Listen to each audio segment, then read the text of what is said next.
Hilchos Yibum Vachalitzah Perek Shmini, the laws of levirate marriage and the Chalitza procedure, chapter 8. Today is the final chapter. We conclude this set of quite complex laws. This chapter, like the two chapters before it, deal with many variations, different cases where the laws of Yibum and Chalitza will vary because there's so many people and situations involved. What unites all the cases in this chapter is that they're all about svekot. They're all about a doubt. The case always begins with a doubt.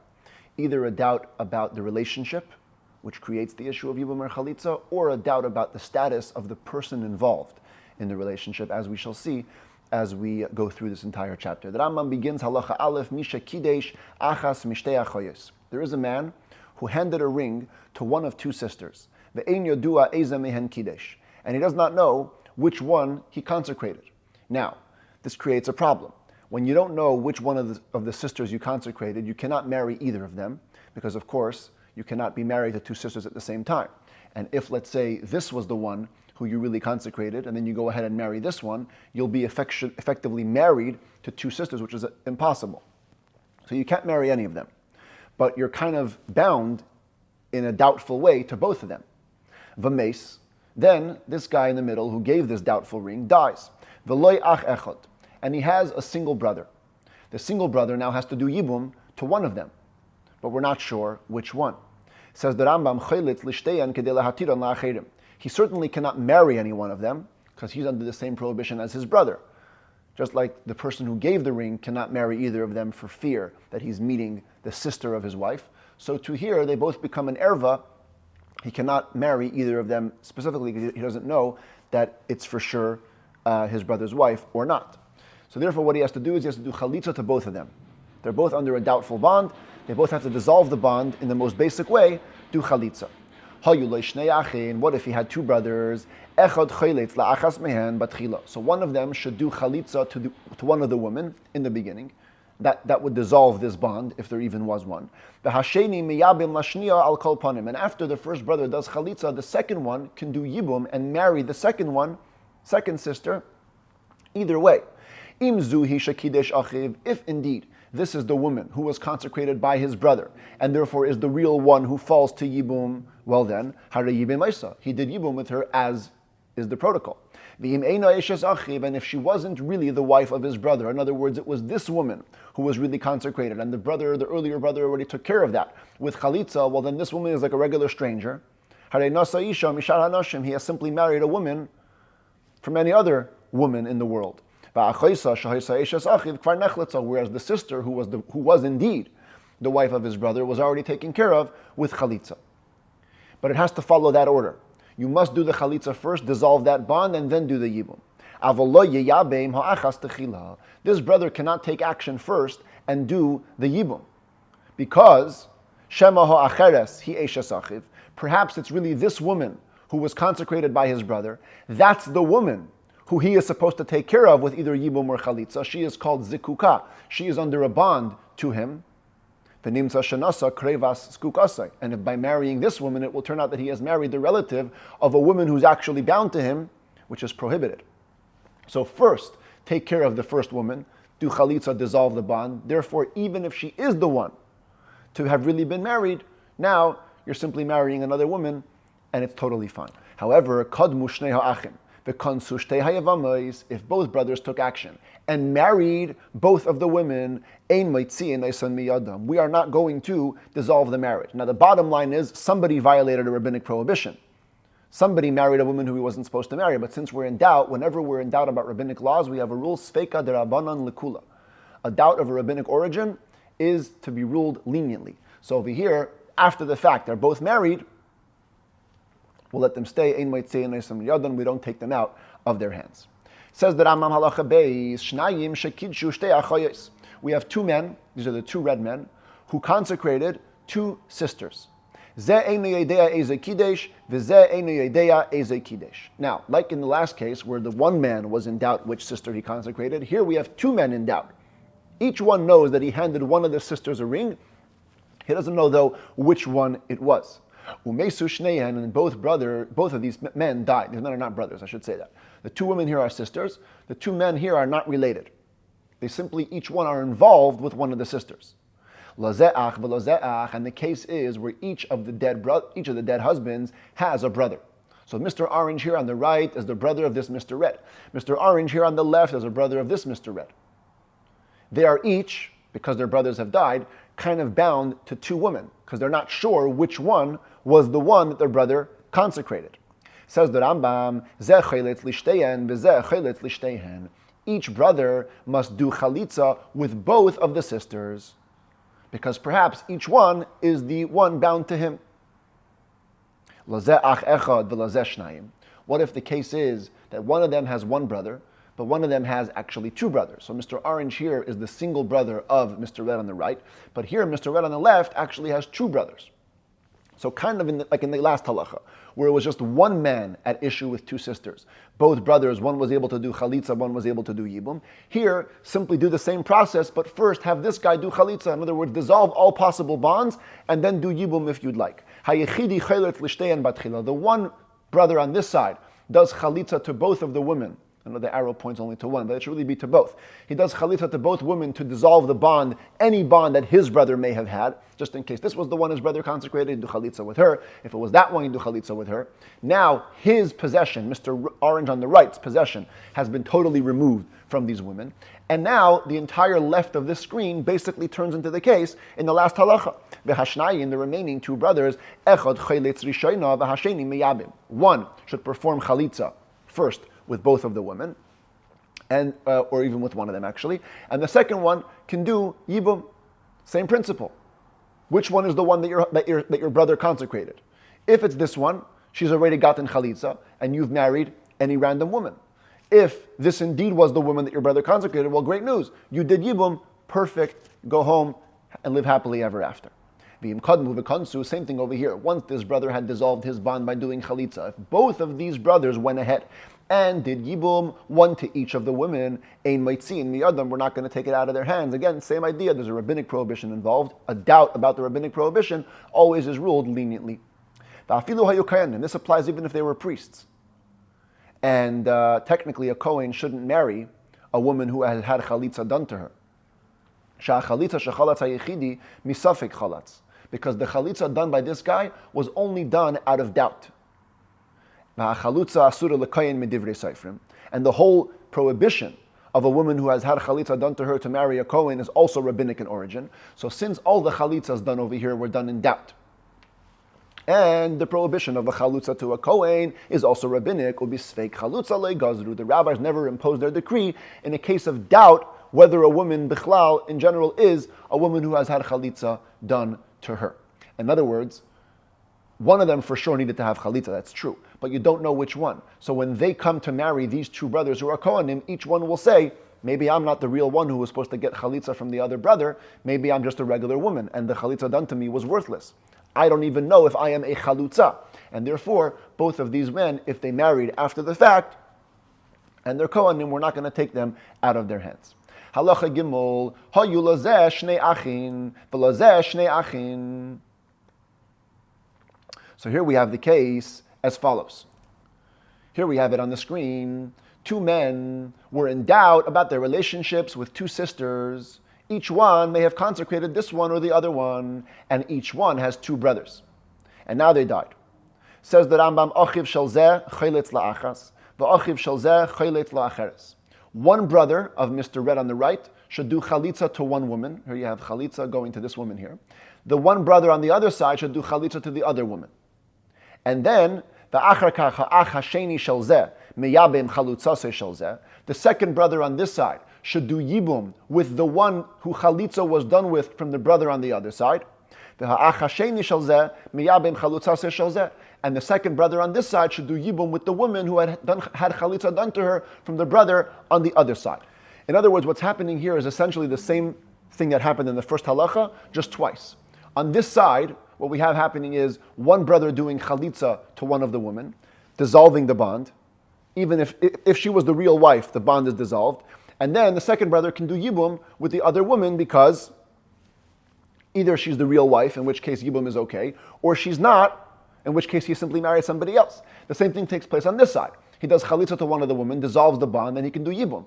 The whole thing is that the Rambam is adding in this halacha is that the two yibums can only happen after both chalitzas have been done. First the chalitza, then the chalitza, dissolve the bond on both sides, and then we can allow for marriage to take place on the yibum on both sides. Because otherwise, if this guy marries a woman over here, and really she's supposed to be the one bound to the brother on this side, he has married a woman who's under the bond of Yibum or Chalitza. So therefore, first do the Chalitza on this side, then do the Chalitza on that side, dissolve all the possible bonds, and then you can do Yibum on both sides with no problem. Says the Rambam, Kodmu shneyen v'choltzu lishteyen, what if two brothers on one side went ahead and did Chalitza to both of the sisters in doubt? This one did Chalitza to one, and one did chalitza to the other, lo yiyabmu shneha achinu achedim. It still doesn't give the right for the two other brothers to perform yibum with both of the women, because each one needs to be in doubt. Yes, maybe this is the woman who I'm supposed to marry, but maybe it's the sister of the woman I'm supposed to marry, and that's forbidden. And therefore, even if these two guys did chalitza, one of them must perform chalitza with one of them first to dissolve the bond just in case, and then the second one can do yibum, as we've said before a couple of times already. If the first one was the real wife, she had chalitza done to her. If the second one is the real wife, oh boom, he's doing yibum as he's supposed to.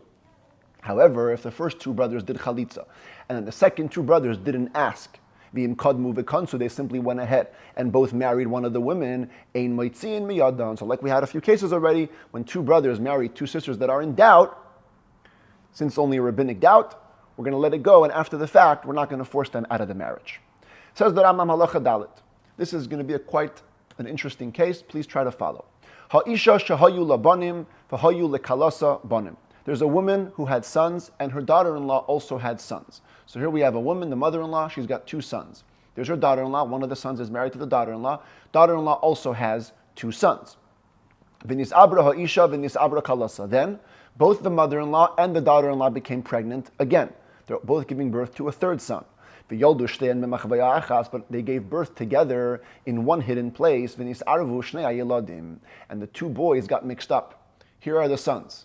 Daughter-in-law had a third son, mother-in-law had a third son, but as you can see, they're in a box because they're actually in doubt. We don't know whose is whose son. These two boys who were mixed up grew up. They both married. Here's this red guy married a blue woman. Here's a red guy married a blue woman. They married women and they died. Now, each one falls to their brothers for Yibum. The problem is we don't know which brothers are the brothers of which dead man. So, what do we have to do? Says the Rambam, Keitzad hein nitares. How can these women become allowed to marry again to anybody else? B'nei hakala choltzin lishtein tchila v'lei miyabin. So here's what you do. First, the two sons of the daughter-in-law do chalitza to both women.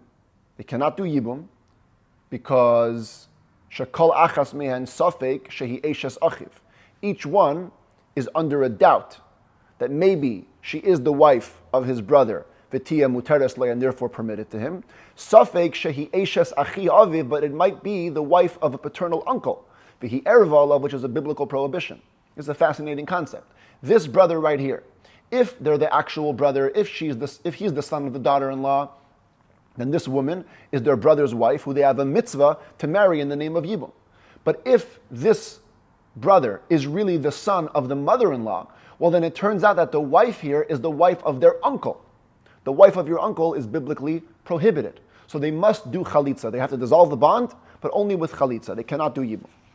Aval b'nei haskena, but once that has been done, the sons of the elder mother-in-law, oy choltzin, oy meyabmin, they can do chalitza or yibum to any of these women. Because what are the two possibilities? The possibilities are either she'im hizu eshes achiv, if the woman is indeed the wife of his brother, in other words, they're doing it right. Here's their brother, he's actually their brother, and they're marrying his wife. Hare yibma. Well, then he has done yibum, which is totally kosher. Ve'im hi eshes ben achiv. What's the other option? The other option is that she's the wife of his nephew.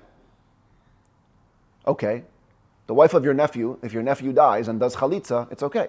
Muteres lihinase lo shekvar nechlatza. She's allowed to get married because she has done chalitza with the sons of the daughter-in-law on the assumption that it indeed was their brother's wife.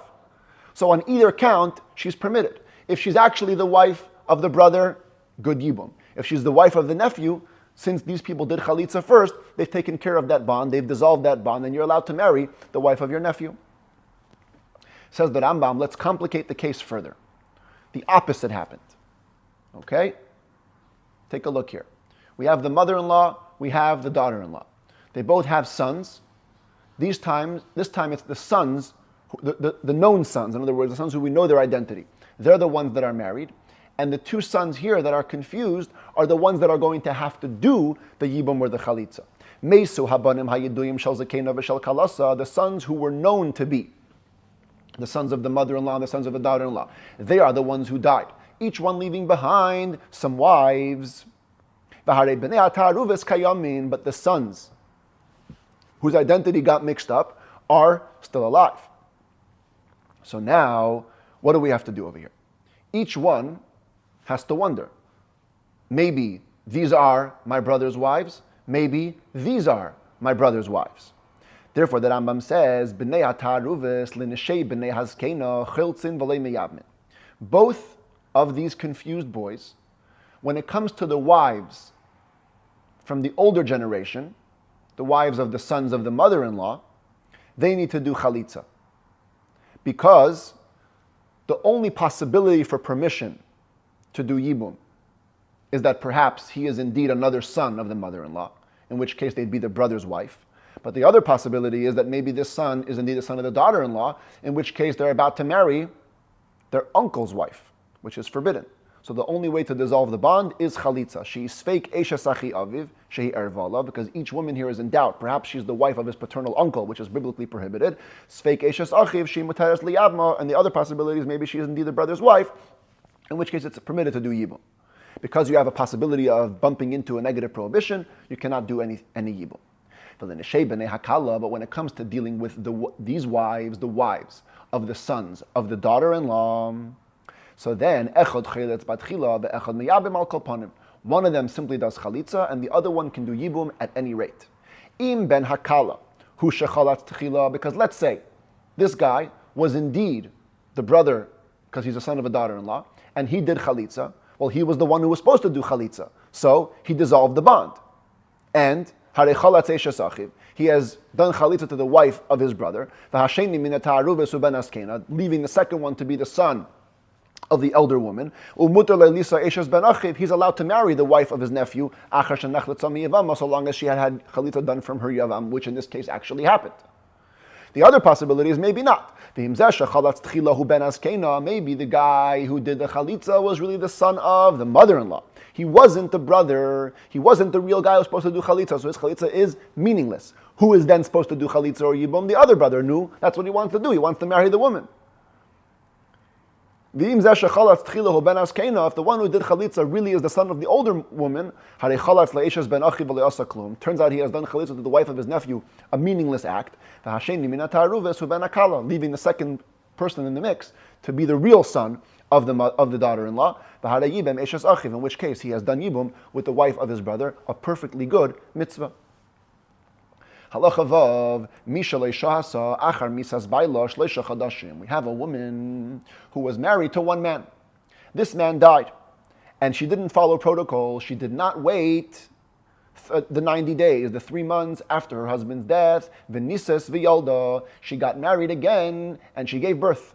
But she gave birth within 7 months. And we don't know the identity of this boy. Is he a 9-month-old full-term pregnancy from the first husband before his death, or is it a 7-month-old early pregnancy from the second husband who she's now married to? So again, she has sons, fully identified sons from the first marriage. This guy died. She's now in her second marriage, giving birth to a son whose identity is in doubt.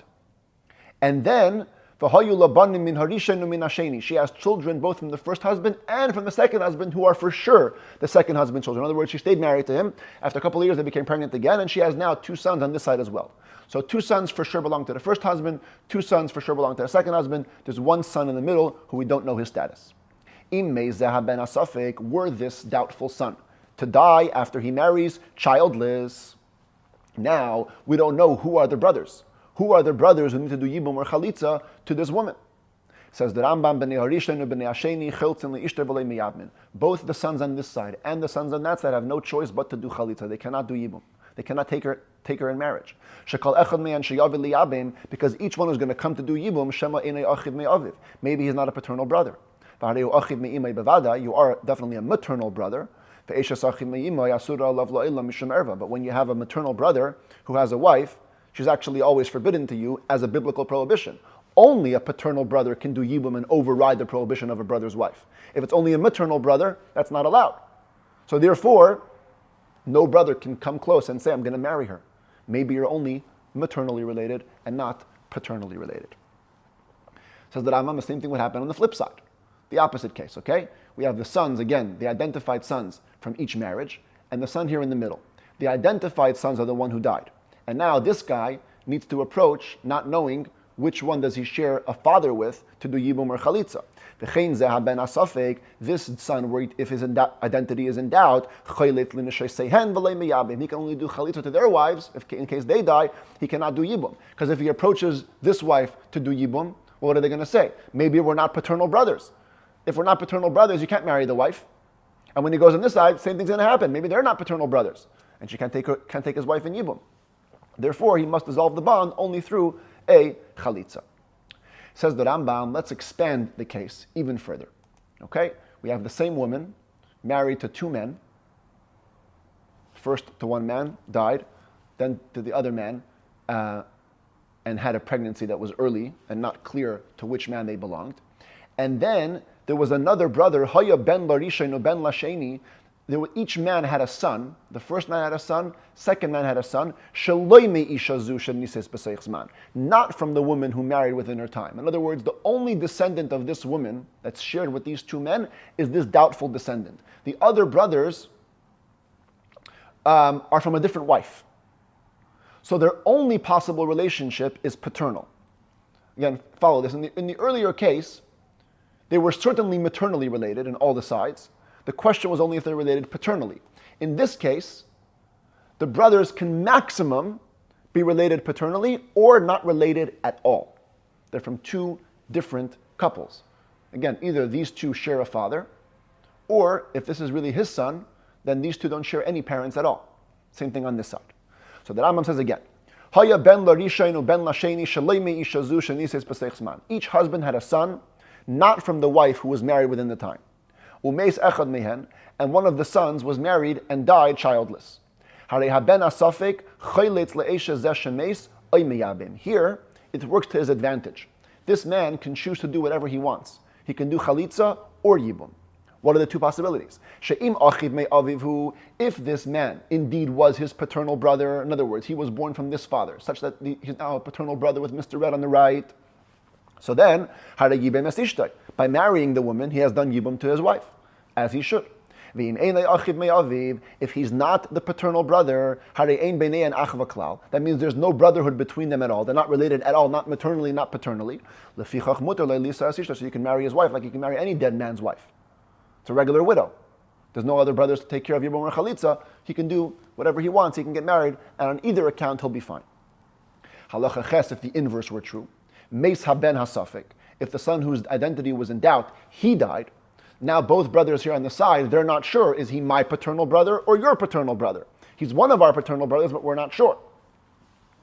Says the Rambam, Echad mishnei abanim avadayin chalitz leishtei tchila. One of them should do chalitza, dissolve the bond just in case. Allowing the second one to do yibum at any rate. Im achivu, if he's his real paternal brother, yibum es ishtai, is then yibum with his wife, brother's wife, as the mitzvah says. If he isn't the brother, meaning he's the son of the other father, they aren't related maternally or paternally. She has received chalitza from the true brother of her husband, in which case the bond is dissolved, and now she's free to get married to anybody. You have a woman in the middle who her husband went to another country. Here's her husband, took a trip abroad. V'shama shemes. She hears that he died. V'nises, she gets married to another guy.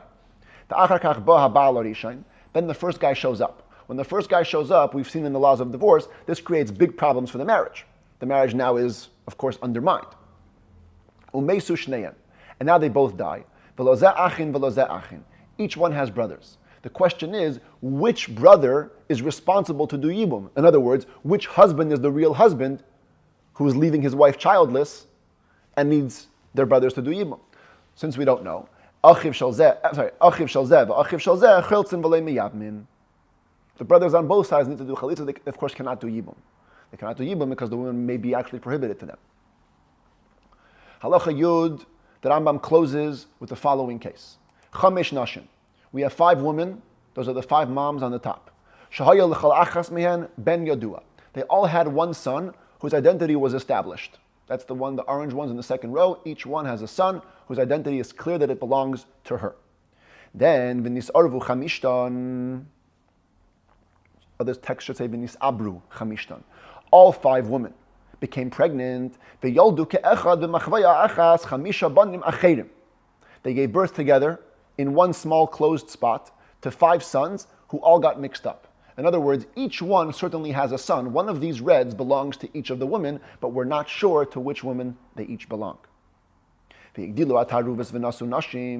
5 men who were born mixed up grew up and all got married. All 5 men then died. So now all the 5 women are coming to all the 5 men. See, if you had known which son belonged to which mother, then as soon as their wife died, they would simply go to that one brother, get chalitza or yibum, and be done with it. But now, each one of the 5 men may be the brother of their deceased husband. Neither of these men know which is the true wife of his brother, because we don't know which is the real brother. Ketzat takanosan, what's the way to fix them? It says the Rambam, arba mehen chiltzin la'achas techila. What you have to do is as follows. Okay, we'll start with the woman on the right. She's the first one in doubt. Any one of these could be the brother of her deceased husband. So what does she do? She gets chalitza from 4 men. 4 of the brothers do chalitza. Dissolve the bond, just in case we're the brother of your deceased husband. Here you go, chalitza, you're over with. Arba me'an cheltzin la'achas techila.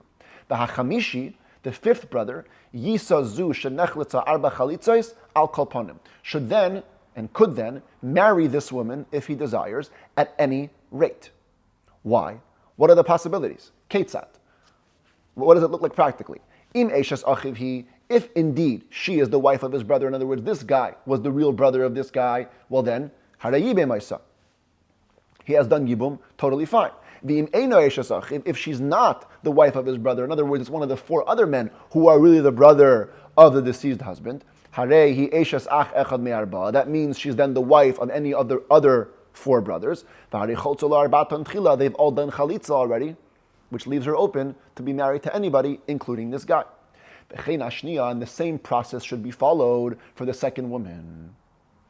That means choose 4 of the men to do chalitza. 4 of the men should do chalitza to her. One of the 4 should be the guy who married the first woman. So this is guy number 5 here. He already married her. So now he should be one of the 4 to do chalitza here. 1, 2, 3, 4. They all do chalitza. They've all dissolved their bond just in case, leaving this guy to marry her. The 5th guy can marry her. Until it will turn out that every single one of the 5 sons, nasu echamesh nashim, will marry the 5 women after each one has undergone 4 separate chalitzas. So once you've dissolved all the possible bonds, the last one that remains can always get married. Either he's the true brother who's supposed to do Yibum, or he isn't, in which case the woman has already been freed from her other brothers and is free to marry anybody in the world, including this last guy. Says the Rambam Malacha Yud Beis, I'm not going to go into every single possible variation. I could take books. But if you want to know the basic principles of all doubtful cases, be careful, says the Rambam, to follow be'ikrim elu, the following principles. Shekol misha nistapek lecha. Anytime there's a doubt, shema bas chalitza hi leish zeh, oy eina tzricha la chalitza mimenu. Perhaps this woman needs to get chalitza from this man. Perhaps she doesn't. Eina niteres lehinasi lazar ad sheyachalitz la oisei ha'ish. That's the rule. If there's a possibility she needs chalitza, then she needs chalitza before she can marry somebody else. V'chol misha yistapek lecha shema bi'asa asura al ish zeh. Whenever there's a doubt, perhaps there's a way that this woman, if she marries this guy, there will be a prohibition being transgressed. Bein midivrei Torah, bein midivrei seifim, whether it's biblical or rabbinic, eina misabemes like, stay away, don't do yibum. So in other words, if there's a doubt whether she requires chalitza, do chalitza. If there's a doubt whether she requires yibum, don't do yibum. And remember the following line, that any time a woman undergoes a proper chalitza, or gets a proper relations, any of her co-wives have been permitted to marry the rest of the world. Says the Rambam Halacha Yud Gimel, with this he concludes, based on this, you will be able to understand and actually rule on any doubt that happens in Yibum Vachalitzah, in any area of these marriage, levirate marriage and Chalitza procedures, because in these 8 chapters we've explained all the principles upon which you should rely on, and you will always be able to know which brother must perform Chalitza, which brother must perform Yibum, which woman is exempt from Chalitza and Yibum, and which woman is indeed befitting to have Yibum done to her and to get married and perpetuate her deceased husband's lineage. Brich Rachaman and Desaya, and blessed is the merciful one, granted us assistance. Baruch Hashem, Mazal Tov, for concluding Hilchos Yibum Vachalitzah.